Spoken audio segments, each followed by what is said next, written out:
Seeking reconciliation. Moving forward a decade after infidelity with my brother's girlfriend, now my wife.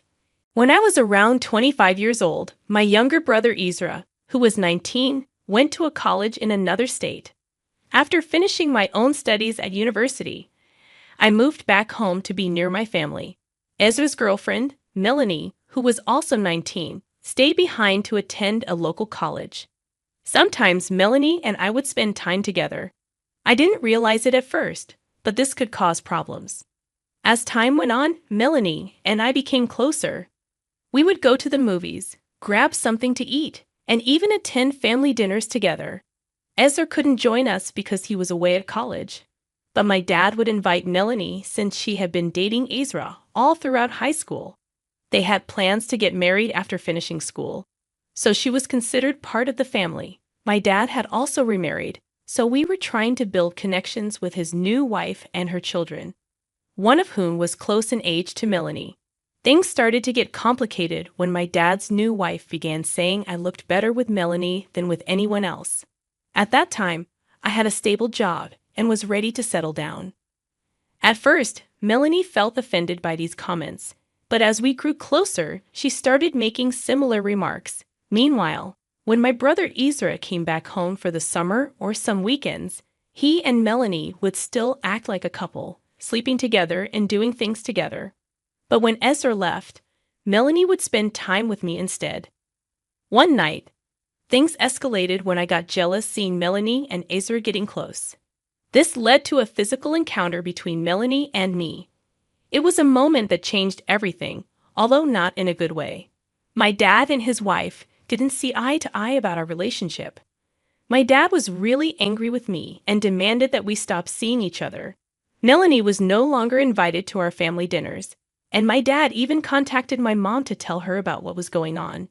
His wife, however, had a different opinion about our relationship. I have another brother, Aaron, who suspected that something wasn't right.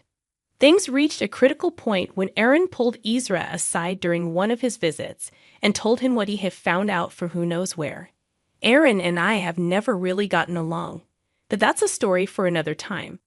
What happened next completely changed the course of my life for the past decade. It's been just over 10 years since Ezra found out about what Melanie and I had done, and it tore our family apart. He confronted our parents and my dad's wife for their involvement and their silence, and then he just left. It took some time, maybe around 8 months, but eventually he left, and I haven't seen him since. During those 8 months, I wasn't a very good person.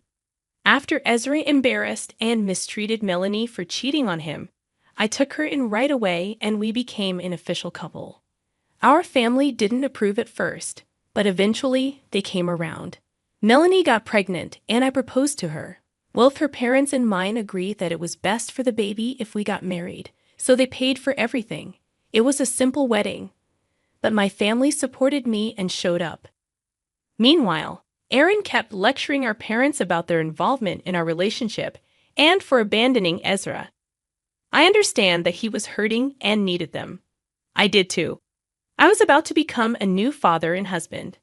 I was also looking to buy my first home, start a new job, and plan a wedding. I didn't expect Ezra to just accept everything, but after all, there are parents too. My parents were so focused on me, Melanie, and our child that we didn't even notice when Ezra moved to a nearby town. We used to see him around where he worked, but then he just disappeared. When I tried to reach out to him, I found out his number had been changed. Aaron wasn't much help either. He just criticized and warned us about Ezra's well-being. He didn't offer any kind words for me, Melanie, or our child. In reality, I lost 2 brothers. As our wedding day approached and invitations were sent out, we didn't hear back from Ezra or Aaron, which I expected. So I asked my mom to check with them. I would understand if they couldn't make it. But what we discovered was that they had vanished completely. Aaron's longtime girlfriend declined our wedding invitation and refused to tell us where my brothers had gone. One aunt, who often echoed Aaron's opinions and skipped our wedding, informed us that they were safe, but insisted that we needed to move on. And that was it. Sadly, I haven't seen them in 10 years. My parents were devastated and full of regret. It cast a dark shadow over our wedding and the birth of my child. We considered giving my son a middle name combining both my brothers' names, but we decided against it since they might never meet him, and it would only confuse him. However, watching my parents break down whenever family gatherings occurred took a toll on all of us. Anyone who knew where they were chose to remain silent. It's still a gray cloud hanging over our lives to this day. I thought we had moved on, especially when Melanie and I had another child. My parents seemed happy to be with me and my remaining brothers, and they saw that Melanie and I were committed to each other. A perfect match. However, my mom decided to share her regrets with me and Melanie personally. When she first learned about our relationship, she was strongly against it, but she changed her mind when Melanie became pregnant. Now she feels like she made a mistake and lost 2 sons. Her relationship with Melanie has suffered a lot because of this. On the other hand, my dad's family has been much more welcoming to Melanie. They see her as one of their own.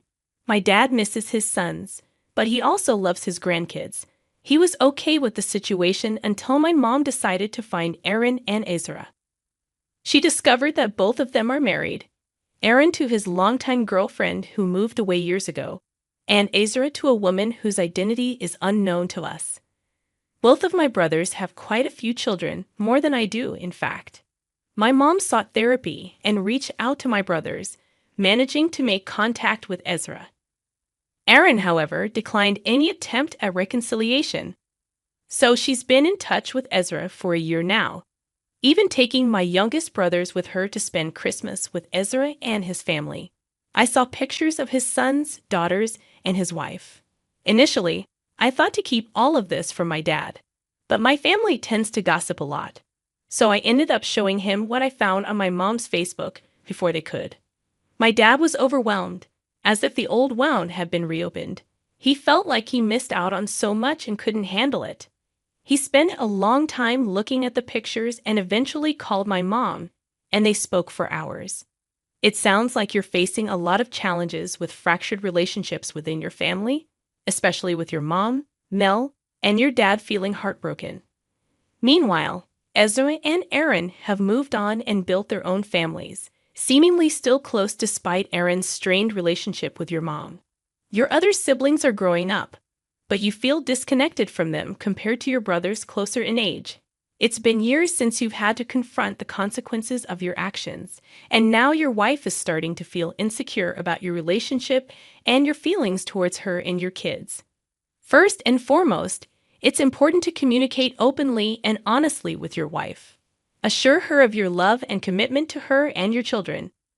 Reassure her that you don't regret your marriage or your life with her. Make sure she knows that she's valued and loved.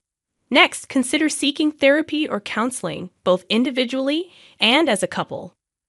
Therapy can help you navigate your feelings of guilt, regret, and uncertainty, and it can provide you with tools to improve communication and strengthen your relationship with your wife. Additionally, make efforts to rebuild bridges with your mom and mend your relationship with her. It may take time and patience, but expressing your remorse for any pain you may have caused and demonstrating your commitment to repairing the relationship can be a good start. Take proactive steps to reconnect with your other siblings as well, despite the age gap. Find common interests or activities that you can enjoy together and make an effort to spend quality time with them. Remember that repairing fractured relationships takes time, effort, and patience. Be willing to listen, apologize when necessary, and show genuine care and compassion towards those you love. Story 2. My ex-husband, 55M. Left me, 53F. For our friend, 55F. And no one cares. My ex-husband and I were married for a long time, 22 years. We have a son who is 18 years old. 2 years ago, my ex-husband left me for my friend. They have been secretly seeing each other for 5 years before he left. They actually knew each other since they were in high school, so they've been friends for a long time. We all still live in the same town where they grew up, and both of their families are here too. They have a lot of people who support them. I grew up about 2 hours away from here and met my husband when we were in college. I got to know Tina, who is 55 years old, through my ex-husband. We've been part of the same group of friends for more than 20 years. My ex is really outgoing, popular, and always the center of attention at parties. Everyone knows him and likes him a lot. Tina has always been really nice, kind, and caring. She's always been well-liked by everyone. My marriage was really hard. My ex-husband used to hurt me and my son physically.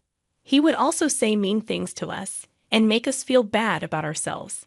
I knew I should have left him the first time he hurt my son, but he made me think that nobody would believe me because everyone liked him so much. People thought he was a great guy. He even said I wouldn't get to see my son anymore if I left him, and I believed him. I tried my best to protect my son and take the pain myself, but I couldn't always do it. About 4 years ago, Tina's husband got really sick with stage 4 pancreatic cancer. He passed away about 9 months later. Tina's 3 kids, who are 26, 24, and 21 years old, were really sad. The whole community was sad too because everyone loves Tina. They think she's the nicest person, and they felt she didn't deserve to lose her husband, who they called her soulmate. On my side, things have been really tough.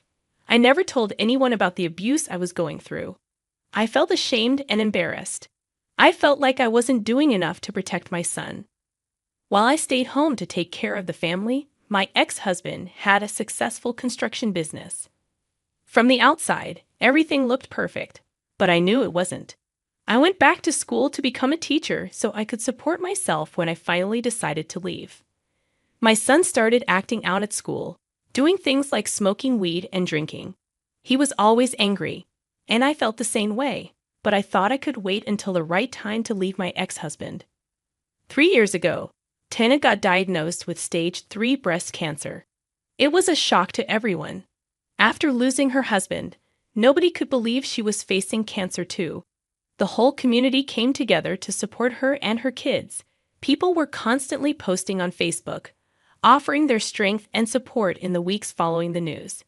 This is what happened. Kent came home one day and packed his bags. He spoke to me very unkindly and said something that hurt me deeply. He told me he had been in love with Tina for the past 5 years, not with me. He said he was going to be with her because he believed life was too short. This news left me feeling a mix of relief and devastation. Tina, you see, was not just any friend. She was actually sleeping with my husband while her own husband was very sick. It's really shocking.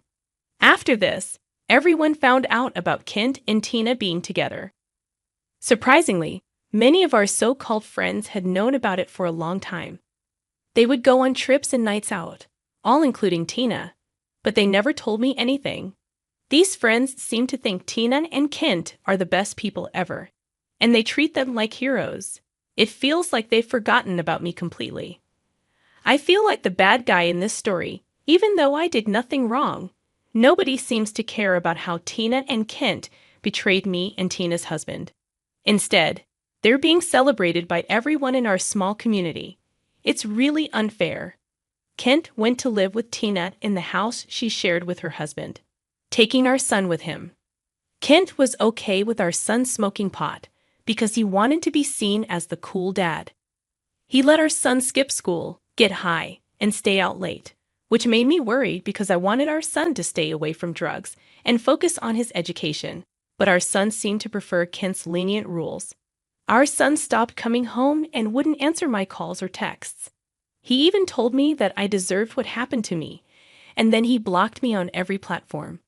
After finishing school, he only works part-time at a chicken wing place. My friends also disappeared on me. Kent, however, still contacts me regularly to insult me. I don't know why I haven't blocked him yet. Maybe because I'm worried about our son. All of this has made me feel like there's something wrong with me. I'm starting to believe that I'm the one causing all these problems. I feel like I should leave this place because I have nothing left here. I'm too embarrassed to even go to the grocery store because people who used to be my friends now just stare at me without saying a word. I just need to vent. It feels like I'm shouting into the void because nobody in real life seems to care. My dad passed away when I was 24. My mom lives far away in Denver, and my brother is in DC. We only see each other during holidays, and they check in on me from time to time to make sure I'm okay. I thought my life would improve after divorcing Kent. I thought it would be my fresh start, my chance at happiness. But it's turned out to be the opposite. It's even worse than before. How can that be? Don't I deserve to be happy? And before anyone suggests it, yes, I'm in therapy. Yes, I'm working out every day and feeling healthier than ever. Yes, I'm trying new hobbies. But I just can't shake off the hurt from being betrayed by someone I considered a good friend. And all those other people I thought were friends too. Nobody in this lousy community has shown me any kindness since everything came out. Not a single person. My entire adult life feels like a lie, and I'm really struggling with it. That's all. End of rant.